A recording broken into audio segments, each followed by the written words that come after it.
This man has made Tony's cottage renovation project go from to. His name is James, and according to Tony, James has sped up the renovation schedule of Crossing Cottage significantly. So without James, this wouldn't have taken shape. Not in the time frame that it has. Perhaps even putting them 8 months ahead of scheduled progress.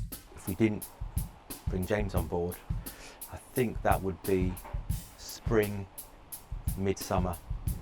I have to be realistic about it. But who is James, and why should every renovation project have one? To answer these questions properly, let's go back several months to when Tony was struggling to keep the renovation of Crossing Cottage moving forward. And there's no tradesmen working internally right now. It's a Victorian cottage. It will be beautiful. When we put it back together, it's going to be fabulous. It has issues. That is one of the leaks we've got in the cottage. Those stairs are unsafe. Be careful of the holes, please. Massive holes. I don't quite know what was going on in here. You can see a crack there. So there has been movement. Clearly we were struggling, probably as you know.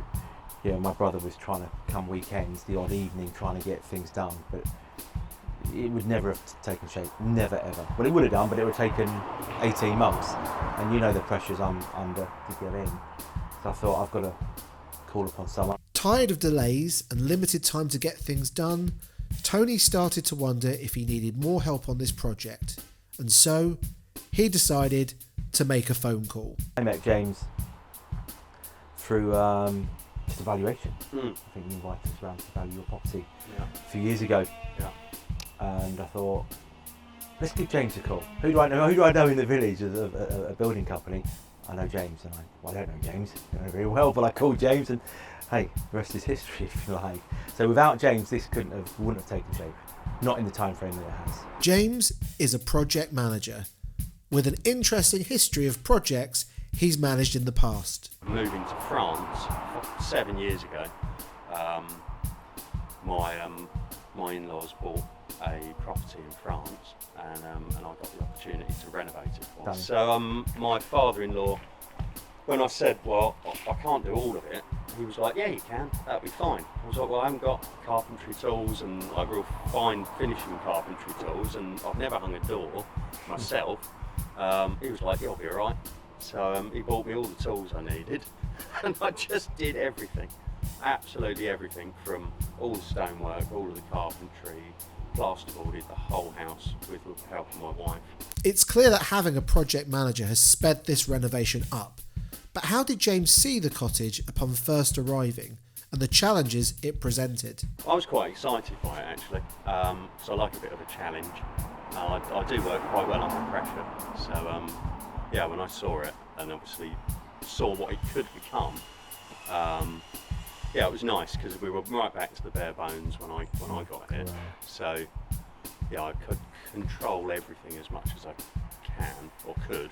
Right from the beginning, almost. Although the roof had been done, all of the external work had already been done. It was a shell inside, so it was nice. It was. I was glad that Tony called me. Well, initially, obviously, the only thing that sort of held us up are the windows and doors. So we were just going for it. We obviously had all of the stud work to do, insulate and plasterboard all of the ceilings, dot and dab every single room. Because when I walked in, there was a staircase, and it was bare brick, and there were no electrics, there were no plumbing. I think you had some of the first fix hadn't really taken place, had it? No. So it was just a shell, really. No first fix plumbing. There was no plasterboard anywhere. There were no walls. There were no.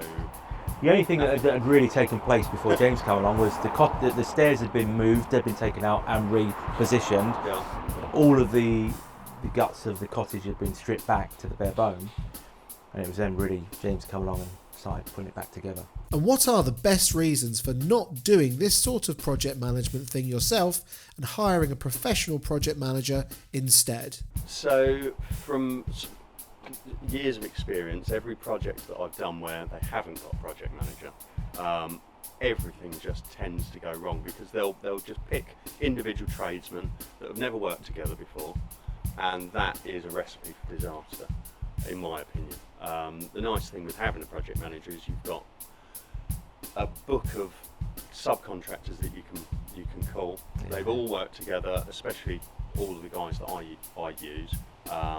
We've all worked together for many years. But yeah, that's the main thing that I'd say, kind of from a project management point of view, just getting all of the tradesmen to work. It's coordinating all the trades and together. work together. Because that's the hardest thing, because interestingly, we're using our electricians that we gave the job to before I called upon James.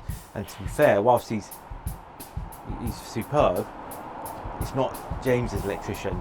So you know, they're coming next week, whereas James ideally would like him here this week. And if it was James's electrician, they would be here this week. I think that's the only thing. But over. Fair play, he is actually really good. Yeah. Good electrician. Yeah, He's well, so they are good. It's just that coordination and getting them in when you need them. I think that the nice thing with when you've got a team of guys and you've got loads of subcontractors that all work together and are happy to work around one another. That's important. That is the important thing. All of a sudden, you can take a 6-month project, and it will take you a year as a result of hold-ups and people not being there when they say they're going to be there, and then that has a knock-on effect. So every other tradesman coming in that is potentially booked in, that schedule goes out the window, and then trying to get them back, and then all of a sudden it just snowballs out of control. And most importantly, how has hiring James changed Tony's view of the project? We wouldn't be at the stage we're at now, I can tell you that now. You know, I'm talking about we could be in there or will be in there in the next 4 weeks. I think knowing what I know now, if we didn't bring James on board, I think that would be spring, midsummer. I have to be realistic about it. It would be. It just wouldn't have come together, and that's the biggest difference. So I really appreciate James's input. I'll tell you that now. And what about the effect James has had on the budget? Yeah, I mean, look, well, 100%, definitely. James is helping me out, I would say, massively. Trying to. Hey, we were out yesterday evening. James didn't need to do this. I get a phone call at 8:30 to do it at the cottage. I said, well, not quite. He said, I've got to do a bit of work. And James was here at 10 o'clock last night. I left at 20 past 10. 20 past 10. I just wanted to get some more plasterboard. Well, he knew the plaster so was Steve coming. Can get finished today. But not many. It It's just only a shows few you little bits. he cares. It certainly sounds like a successful partnership. And will James be back for phase 2 of Crossing Cottage? I've asked James to price it. Having said that, we don't know what we're pricing right now because that keeps changing. But absolutely, yeah, that would be our intention. But that said, you know, James is busy, so he may not be able to fit us in. But yeah, that's the idea. Would you live next to the railway? I've asked everyone this question. It's funny you say that. So while we've been working here, it drives me around the bend every time the siren goes off. Fine. But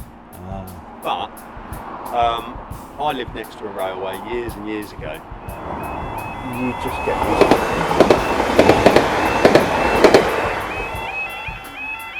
Can't get much closer, could you really? Let's be honest.